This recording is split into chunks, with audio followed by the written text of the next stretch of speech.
hierarchy of categories, and then below that, products attached to that category. So it's a very specific thing. It doesn't, you can't have, if you want to include links, or you want to include other things, I mean, you can do that. For example, in our case, the About Us, My Account, Warranty, those are actually part of a catalog. But generally, that's sort of an unusual thing to do. Normally, a catalog is only going to be products and categories. Categories can be managed directly through here normally, but on Arian's projects, this information is managed primarily in CCMS. That's where you set all the names. That's where you set which categories go to which sites and what products belong to them. And you can just come here and you can view them, but it's probably best not to manage them here. Catalogs have again, a specific generic store procedure that is executed to manage it. Normally, you will not want to change that, but if you wanted to, you don't want to go through, can't go through this interface. You'll have to go through the all content interface. You can pick it out, and just like any other piece of content, it's got the sites menu. And on there, you could change the store procedures that are used, the entities that are used to build that catalog, and you could change the HTML as well. And because of that specific functionality I mentioned, to allow, My Account, Resources, About Us, to allow these to be part of the catalog, we do have a specific store procedure in this case. A catalog is included on a page in the exact same way pretty much as a subpage or a menu. You come here, set up the HTML replacement, then you go to the content where you want the catalog to be linked. In most cases for a catalog, you're probably going to be talking about the shell. And then you go to catalogs in the menu item, the catalog menu.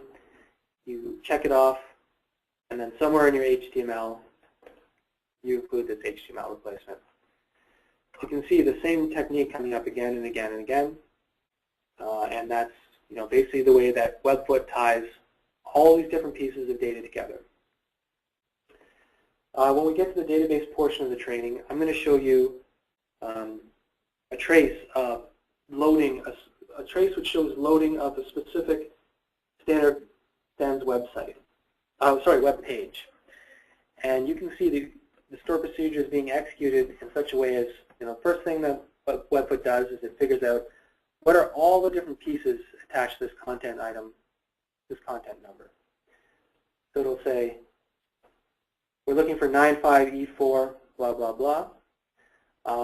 Okay, well, we know that's got this shell, it's got these subpages, and it's got this menu, for example. And then it goes and looks at the shell and says, okay, what's attached to this? Well, now we need these subpages, this menu, and this catalog. And then it goes and looks in each of those subpages and each of those menus and each of that catalog, finds anything else attached to them. It builds up a list of what it needs to load. It executes the store procedures in turn for each of those items that it found. Everything in that list that needs to be part of this page, and it pulls back the data, puts it into the HTML template, assembles it all together, and returns your final finished page to the user. So that in a nutshell is how a Webfoot page is built. C#, basically all it's doing is managing, providing the input and the output back and forth, doing a little bit of work to assemble the templates, assemble the HTML together. All of the heavy lifting, all of the determination of what goes where is all done in the database and can be managed. Some of it can be managed through the console.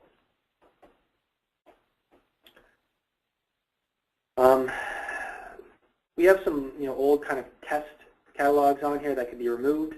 In most cases, you would typically only have one catalog per site, although it's certainly possible to have many catalogs. As you move into having a multi-site solution, you will also likely have multiple catalogs on that site, at least one on that project, at least one per site.